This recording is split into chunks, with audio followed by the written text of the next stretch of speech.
Hello everyone, welcome to EduTap. So in today's 50 days 50 mark series, we'll be discussing the topic payment of check.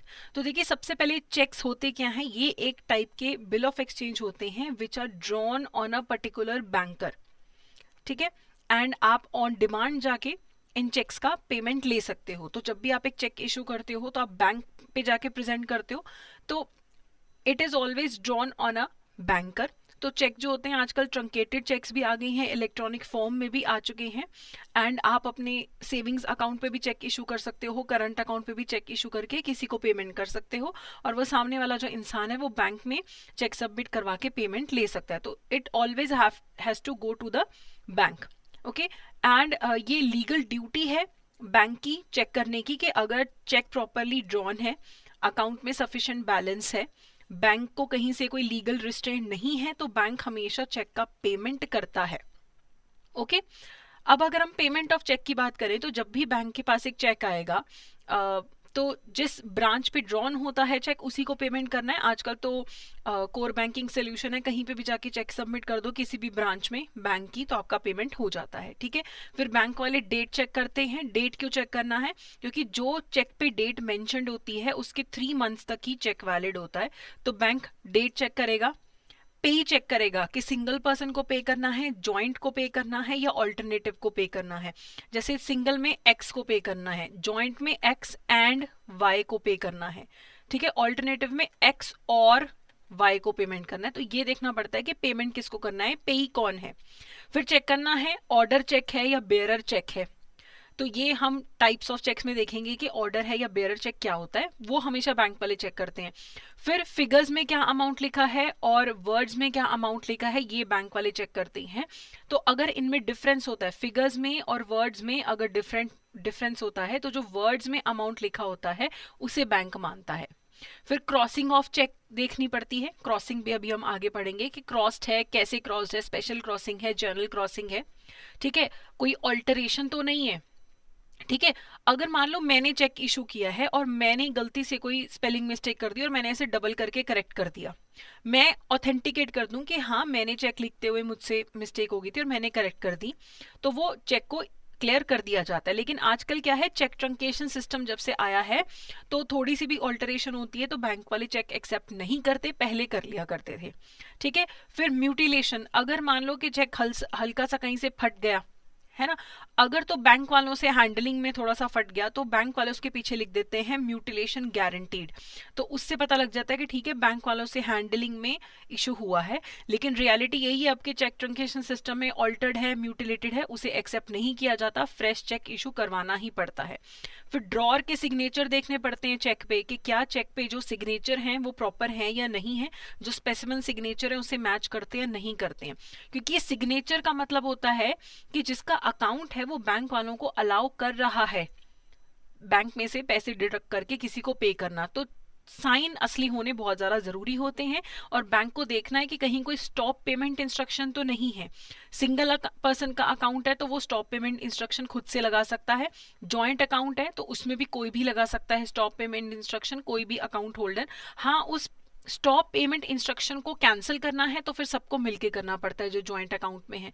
Company की जो authorise signatories हैं वो भी जो है stop payment instruction दे सकते हैं, तब फिर बैंक जो है चेक का पेमेंट नहीं करेगा, ठीक है। और बैंक को जो पेमेंट है हमेशा पेमेंट इन ड्यू कोर्स करना पड़ता है।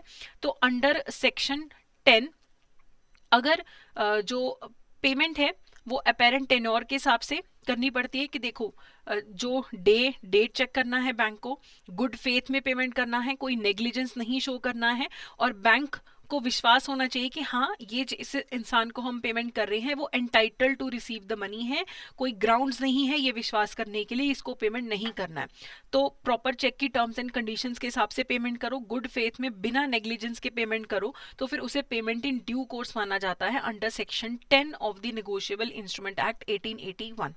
ओके, तो पेमेंट इन ड्यू कोर्स होना जरूरी है। ये क्यों चेक इंपॉर्टेंट फ्रेज है, क्योंकि अगर कल कोई इशू होता है चेक पेमेंट में, कोर्ट में अगर केस जाता है तो बैंक को हमेशा ये प्रूव करना पड़ता है कि उन्होंने पेमेंट इन ड्यू कोर्स किया था, कि जैसे जो टर्म्स एंड कंडीशंस थी वैसे पेमेंट किया था, कोई नेग्लिजेंस नहीं दिखाई थी, ठीक है, कोई उनके पास कारण नहीं था ये सोचने का कि इसको पेमेंट ना करें, तो वो पेमेंट इन ड्यू कोर्स होता है। ठीक है, अब हम टाइप्स ऑफ चेक्स देखते हैं। बेरर चेक होता है कि जिसके हाथ में चेक है उसका चेक है। मेरे पास चेक है तो मेरा चेक है, मैंने आपको सिर्फ पकड़ा दिया तो अब आपका चेक हो गया। इस पे लिखा होता है जैसे और बेरर, कि जिसके हाथ में चेक है उसका है। अगर चेक पे ऑर्डर और बेरर दोनों वर्ड्स मेंशन्ड हो तो उसे बेरर चेक ही माना जाता है। ऑर्डर चेक होता है कि जिसका नाम मेंशन्ड है या उसके ऑर्डर पे करना है। मेरा नाम है कि पे टू मेघा, तो मुझे पेमेंट मिलेगी, या मैं अगर एंडोर्स कर दूं, मैं किसी और को एंडोर्स कर दूं तो फिर उसे भी पेमेंट हो जाती है। तो मैं चेक के बैक पे किसी और का नाम लिख दूंगी कि एंडोर्स कर दिया मैंने टू वरुण, साइन कर दिया अपने, तो मैंने वरुण को चेक दे दिया। तो वो ऑर्डर चेक है कि मुझे या मेरे ऑर्डर पे किसी को पे होगा। ठीक है, बेरर चेक तो होता है कुछ नहीं करना, सिर्फ पकड़ाना है किसी को, जिसको पकड़ाया उसका चेक हो गया। ठीक है, फिर आते हैं क्रॉस्ड चेक। क्रॉस्ड चेक में दो ट्रांसफर्स लाइंस लगी होती हैं चेक के साइड पे, ये देखो ऐसे दो लाइंस लगी होती हैं, इसको माना जाता है कि क्रॉस्ड चेक है। क्रॉस्ड चेक का पेमेंट कभी भी कैश में नहीं होगा, हमेशा अकाउंट में होगा पेमेंट। क्रॉस चेक में पेमेंट जो है वो बैंक अकाउंट में होता है, कभी भी वो कैश में पेमेंट नहीं होगा। जर्नल क्रॉसिंग होता है कि सिंपल दो लाइनें लगा दी या एंड को लिख दिया, तो वो आपका एक जर्नल क्रॉसिंग हो जाता है। इसमें एक अकाउंट पे क्रॉसिंग भी होती है। अकाउंट पेइंग क्रॉसिंग में हम बीच में लिख देते हैं, दोनों लाइंस के बीच में अकाउंट पेई वर्ड्स लिख देते हैं। इसका मतलब है कि जिसके नाम का चेक है सिर्फ उसको पेमेंट होगी, जिसके नाम का चेक है। ठीक है, जैसे इस पे लिखा हुआ है बसवराज, तो सिर्फ बसवराज को पेमेंट होगी अगर ऐसे चेक की साइड पे लिख के बीच में अकाउंट पे लिख दिया जाए। इसका मतलब है कि जिसके नाम का चेक है सिर्फ उसके बैंक अकाउंट में पैसा जाएगा।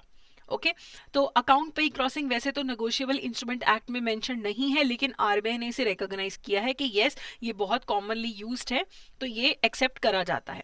ठीक है, फिर आती है not negotiable crossing. Not negotiable crossing में ऐसा होता है कि अगर मान लो मेरा चेक था, मैंने आपको दे दिया, ठीक है, मेरा पूरा हक था चेक पे, मैंने आपको ट्रांसफर किया, मतलब मेरा टाइटल था, मेरी ओनरशिप थी उस चेक पे, मैंने आपको ट्रांसफर कर दिया। ठीक है, तो मेरी ओनरशिप करेक्ट है, मैंने आपको ट्रांसफर किया, तो आपके पास जो ओनरशिप आई है चेक की वो भी बिल्कुल बेदाग है। लेकिन अगर मैंने वो चेक फ्रॉड से लिया होता, मैंने कहीं से फ्रॉड से वो चेक ले लिया, यानी कि मेरी ओनरशिप जो टाइटल की है वो करेक्ट नहीं है, गड़बड़ है, तो मैं जब आपको वो चेक ट्रांसफर करूंगी तो वो गड़बड़ आपको भी ट्रांसफर होगी, आपका टाइटल ओनरशिप मुझसे बेटर नहीं हो सकती है। तो ये होती है not negotiable crossing. Not negotiable crossing में ऐसा होगा कि अगर पिछला जो ओनर है उसके टाइटल टू द चेक में दिक्कत थी तो वो आगे भी ट्रांसफर हो जाएगी दिक्कत। आप ऐसे नहीं बोल सकते कि मुझे तो पता नहीं था, मुझे तो इसने चेक दिया था, मैं मेरी ओनरशिप में क्यों गड़बड़ है। नहीं, नॉट नेगोशिएबल क्रॉसिंग में ये है, अगर आपको जिसने चेक एंडोर्स किया है उसके अगर ओनरशिप टू द चेक में दिक्कत है तो आपकी में भी दिक्कत रहेगी। ओके, फिर होती है स्पेशल क्रॉसिंग। स्पेशल क्रॉसिंग में होता है कि दोनों लाइंस के बीच में अगर बैंक का नाम लिख दिया तो जिस बैंक का नाम लिखा है उसी बैंक के अकाउंट में पैसा जाएगा। अगर मैंने क्रॉसिंग करके बीच में लिख दिया स्टेट बैंक ऑफ इंडिया, तो जो इंसान पेमेंट कलेक्ट करेगा वो सिर्फ स्टेट बैंक ऑफ इंडिया के अकाउंट में ही पैसा कलेक्ट करेगा। ओके, जनरल क्रॉसिंग को स्पेशल क्रॉसिंग बनाया जा सकता है बीच में बैंक का नाम लिखे, स्पेशल क्रॉसिंग को जनरल क्रॉसिंग में कन्वर्ट नहीं किया जा सकता। ठीक है, अगला है post dated cheque. Post dated cheque में क्या है कि चेक मैं आज इशू कर रही हूं, डेट में 2 महीने बाद की डाल रही हूं। ठीक है, चेक इशू हो रहा है 25/1/2023 को, लेकिन डेट डाली है 25/4/2023 की, तो ये 25/4/2023 से वैलिड चेक बनेगा। ओके, लेकिन आज ही मैंने आपको चेक इशू कर दिया, डेट बाद की डाली है, तो आज वो वैलिड नहीं होगा, वो जो डेट डाली है उससे 3 महीने तक वो वैलिड रहेगा। ओके, एंटी डेटेड चेक होता है पिछली डेट डाल देना, पिछली डेट डाल देना कि आज मान लो 2 सितंबर है, मैंने डेट डाल दी 28 अगस्त की, तो बैंक वाले जो कैलकुलेशन करेंगे 3 महीने की वो 28 अगस्त से करेंगे, तो वो होता है ante dated cheque. Self cheque होता है जब एक खुद के लिए पैसे विड्रॉ करें, तो खुद को आपको पेमेंट करनी है अकाउंट से, तो वो सेल्फ चेक होता है। ओके, अब बात करते हैं एंडोर्समेंट ऑफ चेक की। एंडोर्समेंट ऑफ चेक होता है कि आप चेक के बैक पे अपने साइन करके जो चेक की प्रॉमिसरी नोट हो, बिल ऑफ एक्सचेंज, जो भी इंस्ट्रूमेंट है, इसमें हम चेक की बात करते हैं, तो बैक साइड पे साइन करके आप ओनरशिप जो है, लीगल ओनरशिप किसी और को ट्रांसफर कर देते हो। आपने मुझे चेक दिया, ठीक है, अब वो चेक की पेमेंट मुझे लेनी थी, लेकिन मैं क्या करती हूँ, मुझे किसी और को पैसे पे करने थे, तो मैं उस चेक पे बैक पे सिग्नेचर अपने करके वो उसकी लीगल ओनरशिप किसी और को ट्रांसफर कर देती हूँ चेक की। तो मैं ट्रांसफरर या एंडोर्सर हूँ, जिसको मैंने चेक ट्रांसफर कर दिया वो ट्रांसफरी या एंडोर्सी होता है। तो बैक ऑफ द चेक पे साइन करके आप चेक जो है किसी और को ओनरशिप ट्रांसफर कर सकते हो। तो एंडोर्समेंट के बहुत सारे टाइप्स होते हैं। इन ब्लैंक एंडोर्समेंट होती है कि आपने सिर्फ अपना सिग्नेचर कर दिया और एंडोर्समेंट कर दी, ठीक है। इन फुल में होता है, इन फुल में मैं प्रॉपर नाम लिख रही हूं कि पे टू राधा, कि राधा को पे करना है, ये इसे बोलते हैं फुल एंडोर्समेंट, ठीक है। कंडीशनल होता है कि मैं कोई कंडीशन अटैच कर दूं कि if Radha returns from Jaipur, कि राधा को पेमेंट तब करनी है जब राधा जयपुर से वापस आ जाएगी, मैंने कंडीशन अटैच कर दी, ठीक है। फिर होती है रिस्ट्रिक्टिव एंडोर्समेंट, पे टू राधा ओनली, यानी कि मैंने रिस्ट्रिक्ट कर दिया कि अब इसकी पेमेंट सिर्फ राधा को हो सकती है, राधा आगे किसी को एंडोर्स नहीं कर सकती, ये रिस्ट्रिक्टिव एंडोर्समेंट। फैकल्टेटिव एंडोर्समेंट अगर मैं करूं तो उसका मतलब होता है कि अगर कल चेक डिसऑनर हो जाए तो मुझे नोटिस मत भेजना, ठीक है। अगर मैंने एक चेक इशू, एक मेरे पास एक चेक था, मैंने एंडोर्स करके आपको दे दिया, अगर वो चेक बाउंस हो जाता है तो आप मेरे पास वापस आएंगे कि मुझे पेमेंट कर दो, हाँ वो मेरी लाइबिलिटी रहेगी, लेकिन मुझे नोटिस नहीं आएगा डिसऑनर का, मुझे नोटिस नहीं आएगा, मैं स्टिल लाइबल रहूंगी आपको पे करने के लिए, बस मुझे नोटिस नहीं आएगा, सिर्फ इतना सा इसमें डिफरेंस है।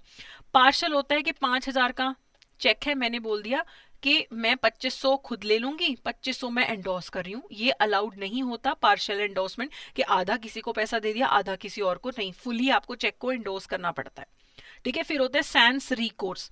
सेंस रिकोर्स में ऐसा होता है कि मान लो मैंने चेक एंडोर्स करके आपको दे दिया, कल अगर वो चेक बाउंस हो जाता है, आप मुझसे पैसा नहीं वसूल सकते, मेरी लाइबिलिटी खत्म है, ठीक है, इसमें मेरी लाइबिलिटी खत्म है। सेंस रिकोर्स के अंदर आप मेरे पास वापस नहीं आ सकते कि आपका दिया हुआ चेक तो बाउंस हो गया जो आपने एंडोर्स करके दिया था, मेरी लाइबिलिटी खत्म है अगर सेंस रिकोर्स एंडोर्समेंट होती है, ठीक है। फिर बात करते हैं इनकोएट इंस्ट्रूमेंट की। इनकोएट इंस्ट्रूमेंट ऐसा होता है कि मान लो कि एक पर्सन ने आपको चेक दिया, ठीक है, चेक में साइन कर दिया, प्रॉपर स्टैंपिंग है, डेट लिख दी, आपको बोला कि तुमने जितना पैसा चाहिए, तुम जितना सोच सकते हो तुम भर दो इसके अंदर और पेमेंट ले लो, तो इन एक सामने वाले को इनकम्प्लीट इंस्ट्रूमेंट दिया गया है, ठीक है।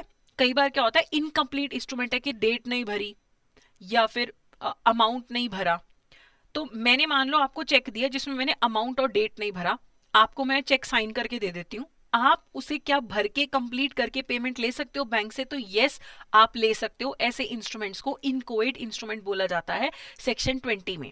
जब एक पर्सन चेक को साइन करके स्टैंपिंग वगैरह प्रॉपर होती है, किसी और को वो नेगोशिएबल इंस्ट्रूमेंट दे देता है ब्लैंक या फिर कुछ इनकम्प्लीट डिटेल्स, तो सामने वाला उसकी डिटेल्स को कंप्लीट करके पेमेंट ले सकता है, जितना स्टैंप के साथ अमाउंट कवर हो रहा है, ठीक है। जैसे स्टैंप लगा हुआ है कि ये 20,000 तक की इसकी वैल्यू हो सकती है, तो 20,000 तक आप भर सकते हो इसको, 1 लाख तक की स्टैंपिंग हो रखी तो 1 लाख तक का अमाउंट आप भर के पेमेंट ले सकते हो। कल कोई ऐसे नहीं बोल सकता कि अरे इसमें तो अमाउंट नहीं लिखा था, डेट नहीं लिखा था, तुमने खुद से कैसे लिख लिया, नहीं। इनकम्प्लीट इंस्ट्रूमेंट अगर प्रॉपरली साइंड है, प्रॉपरली स्टैम्प्ड है, तो उसमें डिटेल्स फिल करके उसके थ्रू पेमेंट ली जा सकती है, तो वो इनकोएट इंस्ट्रूमेंट होता है, ठीक है। अब देखो नॉर्मली अगर अकाउंट में पैसा हो, चेक बना हुआ है प्रॉपर, तो बैंक आपको पेमेंट करेगा, नहीं करेगा तो बैंक लायबिलिटी भरेगा, पेनल्टी भरेगा। लेकिन कुछ सर्कमस्टांसेस ऐसे होते हैं जहां पे अकाउंट में पैसा तो है कस्टमर के, लेकिन फिर भी बैंक पेमेंट नहीं करता और बैंक लायबल नहीं होता किसी चीज के लिए। कब ऐसा होता है कि पैसे हैं बट बैंक चेक नहीं क्लियर करेगा, जब पीछे से स्टॉप पेमेंट इंस्ट्रक्शन आ रखी है, मैंने चेक इशू करके आपको दे दिया और बाद में अपने बैंक को कॉल करके कह दिया कि स्टॉप पेमेंट कर दो, कोई पेमेंट नहीं होगी, तो ऑब्वियसली बैंक के पास इंस्ट्रक्शन है स्टॉप पेमेंट की, तो वो चेक की पेमेंट नहीं करेगा, ठीक है। जिसने चेक इशू किया था वो उसकी डेथ हो जाती है, या वो या कंपनी थी, कंपनी लिक्विडेट होगी, कंपनी की तरफ से आपको चेक मिला लेकिन कंपनी चेक का पेमेंट आपने जब लेना था उससे पहले पहले कंपनी लिक्विडेट हो गई, तो बैंक पेमेंट नहीं करेगा। इंसान मर जाए या कंपनी लिक्विडेट हो जाए पेमेंट नहीं होगा। अगर आपने जब चेक भेजा पेमेंट रिसीव करने के लिए, पहले ही बैंक के पास गार्निशमेंट या अटैचमेंट ऑर्डर आ रखा था इनकम टैक्स वालों की तरफ से, कोर्ट की तरफ से, तो बैंक जब गार्निशमेंट और अटैचमेंट ऑर्डर आ गया तो वो पैसा ऑलरेडी कहीं और अटैच हो चुका है, आपको पेमेंट नहीं मिलेगी। अगर पैसा किसी स्पेसिफिक पर्पस के लिए अकाउंट में पड़ा है,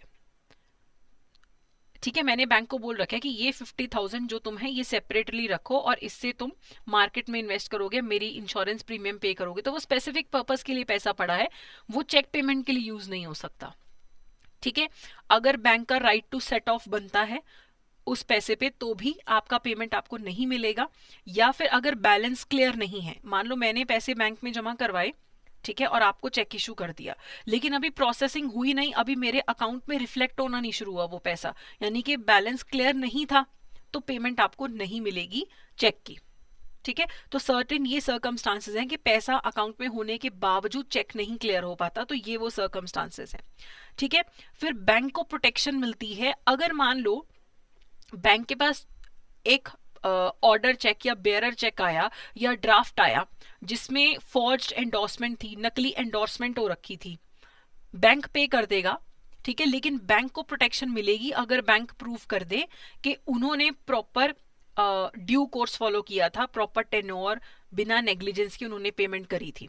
ठीक है, क्योंकि मान लो मैंने आपको चेक इशू करके दिया, मेरे बैंक को सिर्फ मेरे सिग्नेचर पता है, आपने आगे किसी और को एंडोर्स कर दिया या आपने किसी और को डिलीवर कर दिया, उनके साइन तो मेरा बैंक नहीं चेक कर सकता ना। तो अगर ऑर्डर चेक, बेयरर चेक या ड्राफ्ट में फॉर्जरी हो जाए, कोई नकली एंडोर्समेंट करके किसी को दे दे या चोरी करके अपना नाम लिख ले, बैंक सब कुछ चेक करेगा कि सामने से देखने सब कुछ सही लग रहा है, तो बैंक पेमेंट कर देगा। बैंक की कोई जिम्मेदारी यहाँ पे नहीं होती, बैंक को प्रोटेक्शन मिलती है। ठीक है, अगर ऑल्टरेशन है चेक में, तो देखो अगर ऑल्टरेशन ऐसी है कि बहुत ध्यान से देखने पे भी ऑल्टरेशन का नहीं पता लग रहा, तो बैंक पेमेंट कर देगा और बैंक पे कोई भी लायबिलिटी नहीं होगी। हाँ, अगर सिग्नेचर ऑल्टर्ड है तब अगर बैंक पे कर दे तब बैंक की लायबिलिटी बनती है। सिग्नेचर एक ऐसी चीज है, अगर सिग्नेचर में गड़बड़ है और फिर भी बैंक पे कर दे तब बैंक की लायबिलिटी होती है। अदरवाइज कोई ऑल्टरेशन है जो देखने से पता ही नहीं लग रहा कि ऑल्टर्ड है, तो बैंक पेमेंट कर दे, बैंक पे कोई लायबिलिटी नहीं होती है। ठीक है, बैंक क्रॉसिंग चेक करेगा, अगर क्रॉसिंग के हिसाब से पेमेंट हुई है तो बैंक को कोई भी कुछ भी नहीं बोल सकता है, बैंक पे कोई भी लायबिलिटी नहीं होती है। लेकिन अगर कस्टमर के सिग्नेचर फॉर्ज्ड हैं, नकली हैं, तब भी बैंक पेमेंट कर दे तब बैंक की लायबिलिटी होती है। कई जॉइंट अकाउंट्स होते हैं जहां पे दोनों अकाउंट होल्डर्स के साइन होना जरूरी होता है, अगर एक भी अकाउंट होल्डर के साइन में दिक्कत है तो बैंक पेमेंट नहीं कर सकता। अगर दो लोगों के सिग्नेचर होने चाहिए, दोनों के सिग्नेचर करेक्ट होने चाहिए, तभी बैंक पेमेंट कर सकता है। लेकिन अगर सिग्नेचर में गड़बड़ है और बैंक ने पेमेंट कर दी तो बैंक को लॉस की भरपाई करनी पड़ती है। ठीक है, अब इससे रिलेटेड कुछ एमसीक्यूज देख लेते हैं।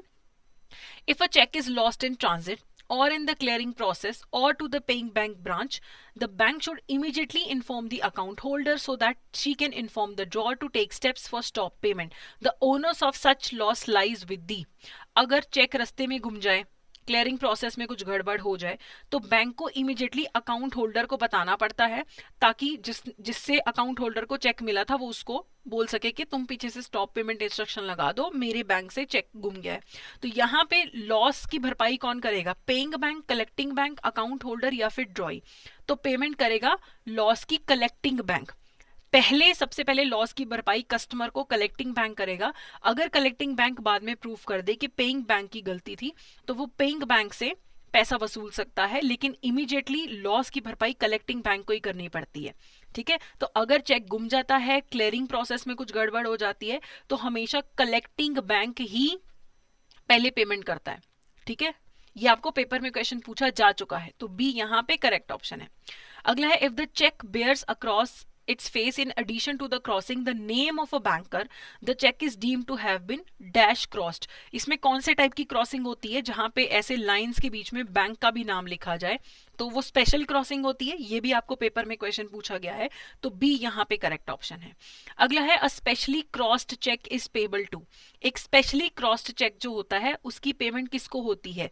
Bank whose name appears in the crossing, endorsee, payee, customer across the counter. तो जो स्पेशली क्रॉस्ड चेक होता है उसकी पेमेंट होती है उस बैंकर के अकाउंट में जिसका नाम क्रॉसिंग में है।